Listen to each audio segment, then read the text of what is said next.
A pleasant good afternoon. Blessings on us all again. I am Umar Muhammed Kalipsunan disciple. Now, I went through part 1, part 2, part 3, part 4, and I'm going to finalize on this part. This is the final part then. Because I promised that I'll talk about sex, and I did talk about money, finance, but put it all in a nutshell. Sex and what I'm going to name this final part as is all in one. The final part of family domestic relation is problems. And every family has a problem or problems, right? And I must say that solving a problem in the family takes a lot of wisdom. First, the elderly must be recognized. If the elderly in a family is not recognized, and I'm talking about 70 years and over, especially like in my case, I'm the most elderly in the family. I'm elder than my wife. I'm elder than a lot of people. Even I'm elder than even my mother-in-law and all. So I think that I should be given that kind of respect, that concern and everything in a prestigious way. And when I say prestigious, I mean, well, look up to me, right? Once I'm looking up to the Most High, so that means once I'm setting the proper example for you to look up at me, right? But should anyone in the family on both sides, right, do not want to respect the elderlies, well, that I say is a downfall of the family's problem. You must respect the elderlies. You must look at them. You must be concerned about them and listen to them, take their advice. So when the family has a problem, how do we solve the problem? By uncle shushuing to nephew, by cousin going across to the next cousin, by sisters? No, we cannot solve the problem like that. How many family has a day of resolution or a day of reconciliation to decide to solve a problem? If it's once a month, if it's every 2 months. When a problem arises, how many family can come together with husband, wife, children, and whatever it is to solve the problem? If it be the problem of the youngest one or the oldest one, how? How do we expect to solve that problem? If we cannot solve the problem by coming together, where we know that unity is strength, then we better don't try to solve the problem at all. So you cannot accuse me of treating someone like a little girl if you are not living by me. Because if you were to be living by me, then you will have seen that that person whom I am accused of treating like a little girl, that person herself treats me like a little boy. So in other words, what I mean to say that if you're not living by me, do not accuse me. If you were not there on the spot to see, you're not going to be living by me. You could just come for a day and you saw actually what was going on, right? Well, then you could be able to say something, but you cannot stay from a distance, right, and accuse. You have to be there. Because while you accuse me, well then, if you had seen what the other one was doing, well, who would you have to accuse? But to accuse us all. So we have to find a way of coming together to solve a problem. We have to find a way of respecting the elderlies in the family. We have to find a way of solving a problem without making a war over it or without having discipline over it. Because sometimes you try to solve a problem and somebody wants to talk more than the other. We have to have a court-like session in which that an elderly one is to, what you call, forget the word. Alright, an elderly one is to control the whole session, right? in which part you have something like a deputy or somebody to control the whole session,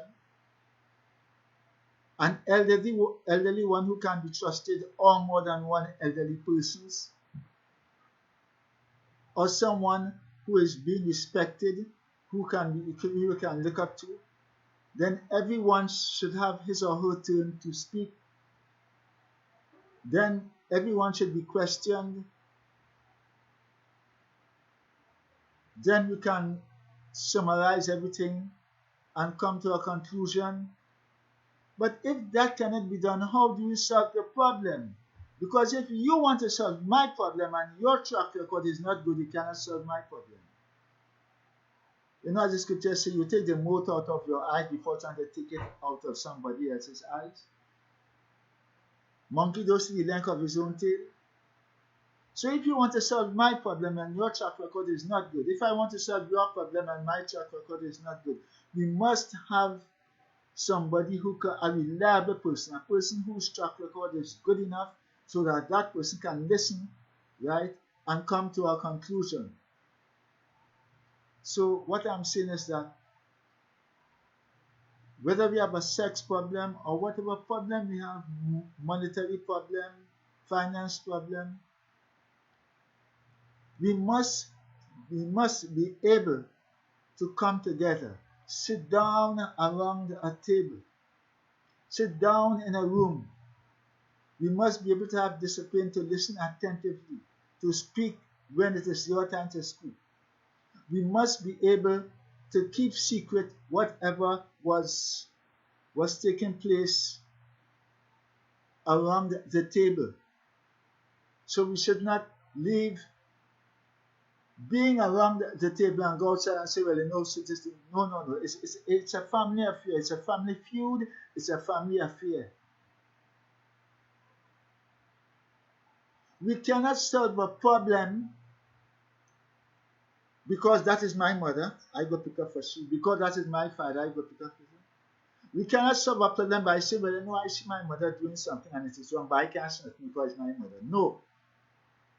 Or my father, or it's my child, or it's my cousin.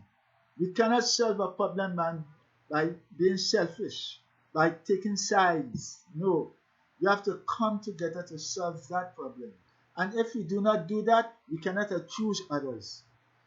Because you were not there. So your mother tell you and you want to take side. No.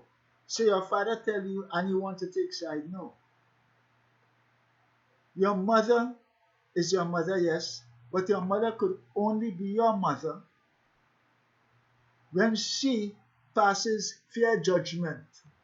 Or your father could be only your father when he passes fair judgment.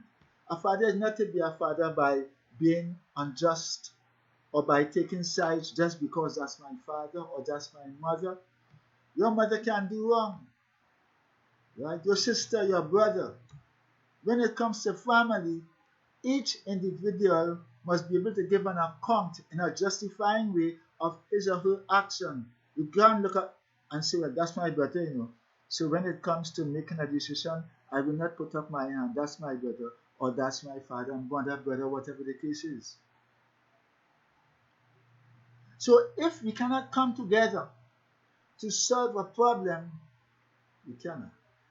How many times have I called the family to solve a problem? Coming together? No. How many times have I said, I want to speak to you? No. How many times have I called for a problem to be solved by coming together and this one saying, no, I ain't going there, and not in that? No, we cannot get along like that. We cannot get along like that. How many times have I given an advice and nobody didn't want to take the advice? How many times have people spoken to me, right? And I myself just got on arrogant or ignorant. So it's not just you, it's me, it's all of us. It's all of us have to be involved in this thing. So if I get on ignorant, right, well then 5 daughter, stepdaughter, uncle, nephew, Mr. Scott, or Umar, or whatever you want to call me, you are wrong. Well then, I have to be wrong because yes have it against me. I was wrong. But then if nobody wants to tell me that I'm wrong in that way, but they want to tell me that I'm wrong by shh, shoo, shoo, he say, them say, or no, we cannot get along like that. I had a problem recently and I wanted to call everybody together because I don't know if I was wrong or right, so that there could be a unanimous decision against me. Well, you are wrong, or you a unanimous decision for me, and nobody wants to come together. Why why So then stop accusing one another, stop taking yes and them and taking sides. Until we are willing to come together, the problem could be solved. And nobody is too big or nobody is too small to humble herself when he or she is wrong, or he and she realizes that we have to come together. You know, when we talk about coming together, somebody forget I too big. I'm the mother of the children, so me coming together. No, it's not too big. You are not too big to feel guilty. I am not too big to feel guilty. And that is why I call a meeting. And since that meeting cannot be put into action, who is to blame me? Or if somebody else call a meeting and I don't want to go there, who is to blame? Just you can't blame anybody. We have to cut off the she say, the them say, the he say, in order to say, can I solve a problem like that? And as I've said before, you want to solve my problem, but if you check your track record, your track record is dirty. It's full of stain. So why do you want to solve my problem? Because you feel you have this dominating attitude about you, this attitude that when you talk, people must listen to you? No, that cannot be. That is a dictatorship attitude.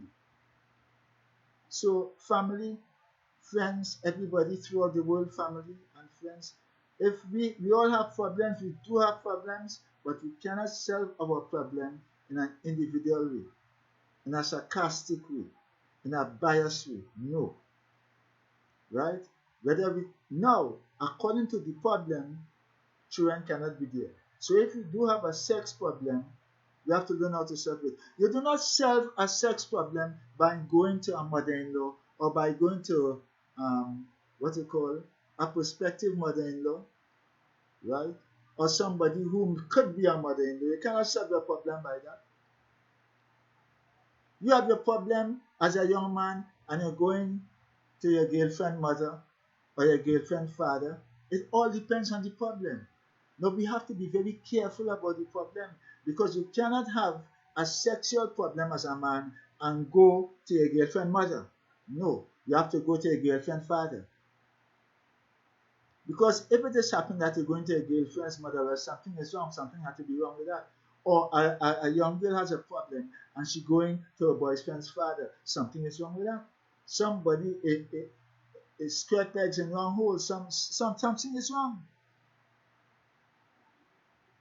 And you as a mother or you as a father, how will you feel to know that your son's girlfriend is coming to you with a sexual problem? How will you feel to do that? It can be very disrespectful.